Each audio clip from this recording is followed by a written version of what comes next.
Haryana H9 PM news channel में आप सबका स्वागत है। आइए आपको कराते हैं खबरों से अपडेट। पुलिस वेरिफिकेशन व डोमिसाइल की डिमांड करने वाले आरओ को एसडीएम ने फटकार।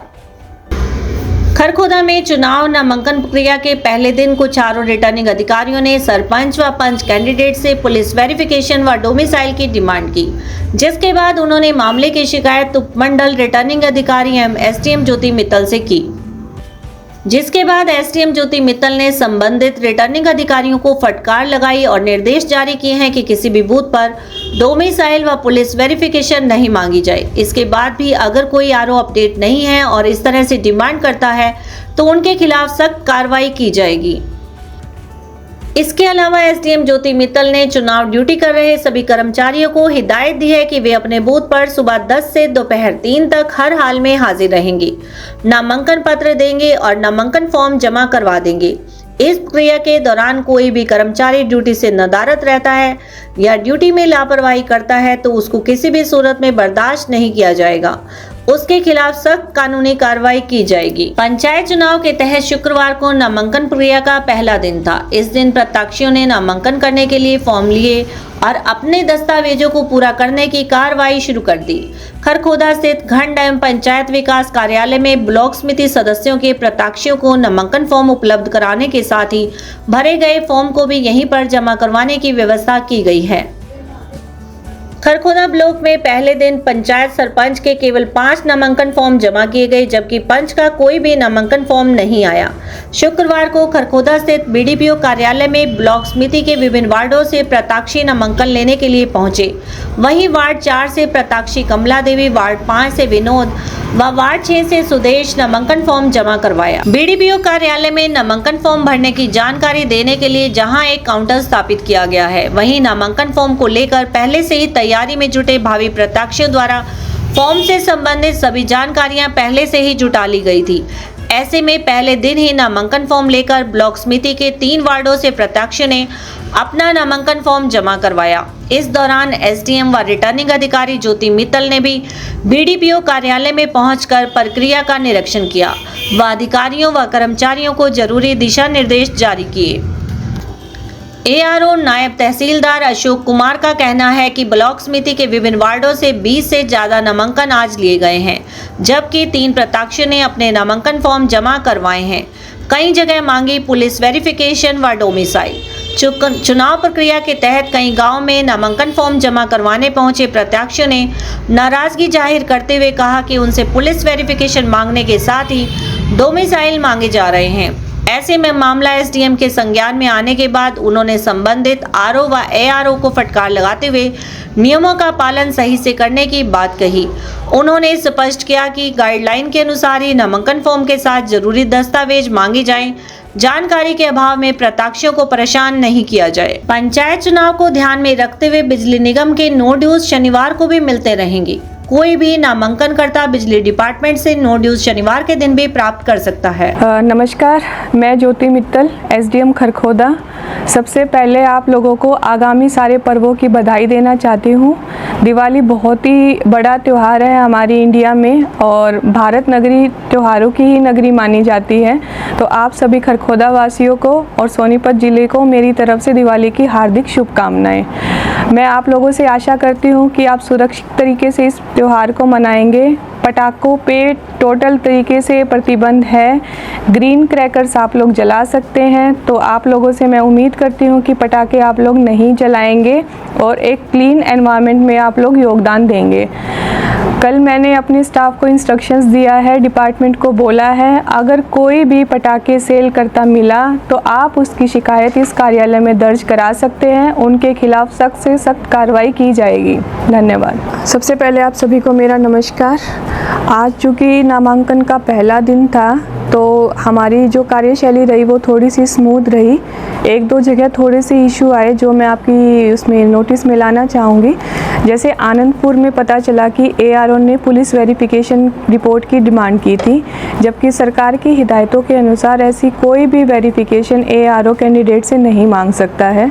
दूसरा निजामपुर खुद में एक इशू आया था जहाँ पे डोमिसाइल की रिक्वायरमेंट ARO से मांगी गई थी। ये भी सरकार ने क्लियरली इंस्ट्रक्शंस दी है कि डोमिसाइल की रिक्वायरमेंट भी नहीं चाहिए अगर उम्मीदवार का नाम वोटर लिस्ट में इंक्लूडेड है तो ये सब इशू इस वजह से आ रहे हैं, शायद ARO अपडेट नहीं हो पाए थे इस वजह से, तो उनको स्ट्रिक्टली बोल दिया गया है कि इस टाइप के डॉक्यूमेंट जो सरकार नहीं डिमांड करती वो कैंडिडेट से ना लिए जाए।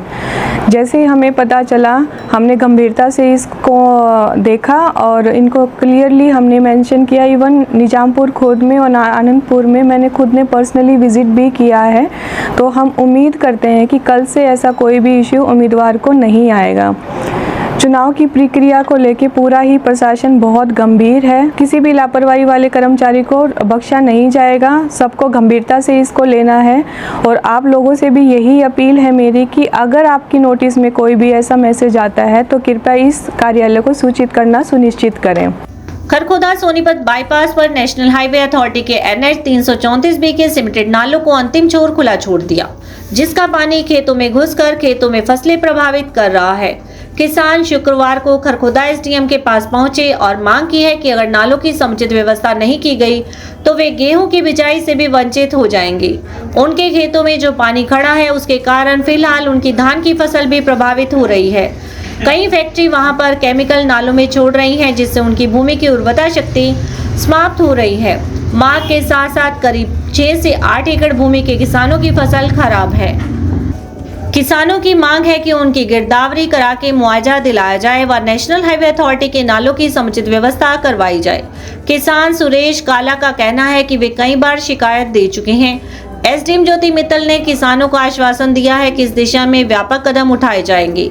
उधर दूसरी तरफ नेशनल हाईवे अथॉरिटी के तकनीकी महाप्रबंधक आनंदैया का कहना है कि अगर नेशनल हाईवे अथॉरिटी के नाले हैं और उनसे किसी की समस्या है तो वह समस्या दूर करवा दी जाएगी।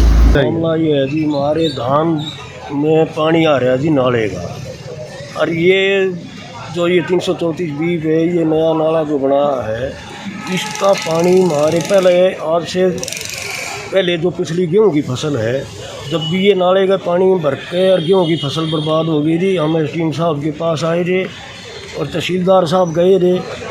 इन्होंने ये कही कि ये हो जाएगा, उनके पास फ़ोन कराया, रोड वालों के पास वो आए, वो ये कह के चले गए अभी हो जाएगा, कुछ दिन में आपका ये समाधान हो जाएगा, अगली फसल आपकी जो है बर्बाद नहीं होगी, इसकी आप पानी निकाल लो और इसका वो आगे समाधान हो जाएगा। वो नहीं होया जी, आज 8-9 महीने हो गए उस बात में, और अब फिर धाना की फसल फिर बर्बाद हो रही है। वो पूरा का पूरा पानी जो है उसमें आ रहा है, अधूरा नाला छोड़ रखा है, हमारे खेत में अधूरा छोड़ रखा है उसका जो, और फिर जो अधूरा नहीं है वो भी आगे पूरा का पूरा हमारे खेत में आ रहा है। 1 हफ्ता हमने हो गया ट्रैक्टर लगाए हुए, उसका पानी बाहर निकाला है और दोबारा फिर भरने लग रहा है नाले में, तो आके इतना ही फिर होने लग रहा है। गोड्या उसमें पानी हो गया था, और वो सारा का सारा जो है हम बरेने काट रहे हैं, पूरे फिर आ जा है, फसल ही फिर इस टाइम बिल्कुल बर्बाद हो रही है। हम ये तावे हैं, अभी फिर SDM साहब के पास हम गए हैं, उनको भी एप्लीकेशन फिर दोबारा दी है, और वो हम ये रिक्वेस्ट करते हैं कि भाई वो आके इसमें कार्रवाई करवाएं, नाले का पानी बंद करवाएं, नाले का जो भी वो है जहाँ से ख़राब उसने ठीक करवाएं, और जहाँ टूटा हुआ है वो भी ठीक करवाएं, आगे भी पूरा करवाएं, और इस पानी ने बंद करवाएं जो ये केमिकल का पानी जो आ रहा है हमारे खेत में धान में, और आगे ना ये फसल बर्बाद हो रही है और अगली भी नहीं होगी क्यों होगी। किन किसानों की ज़मीन लगती है यहाँ पे, किन को दिक्कत है? सुरेश, सुभाष, सोमनाथ और ये एक वो पंडित जी है, ये अपना राज्य, इनके करीब कितने किले ज़मीन प्रभावित है इससे? इस टाइम भी इससे 6-7 किले जो है ना वो इसके जा रहे हैं इसके उसमें। प्रथम हरियाणा बटालियन NCC रोहतक के तत्वाधान में पुलिस ट्रेनिंग कॉलेज सुनारिया में आयोजित 8 दिवसीय प्रशिक्षण शिविर में राज्य के वरिष्ठ माध्यमिक विद्यालय फरमाना के एनसीसी कैंडिडेट्स हिस्सा लेकर लौटे।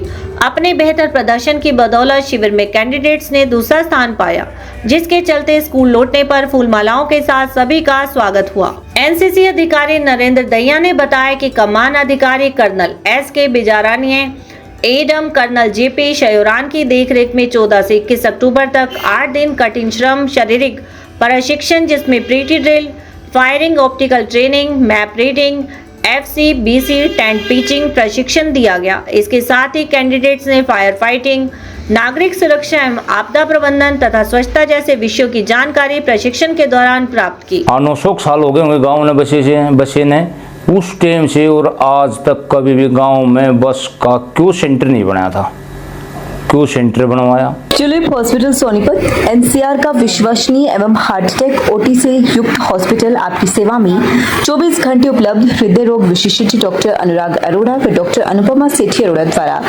संचालित ट्यूलिप हॉस्पिटल, विवेकानंद चौक, सोनीपत। लगातार खबरों से अपडेट रहने के लिए चैनल को लाइक, शेयर और सब्सक्राइब जरूर करें। धन्यवाद।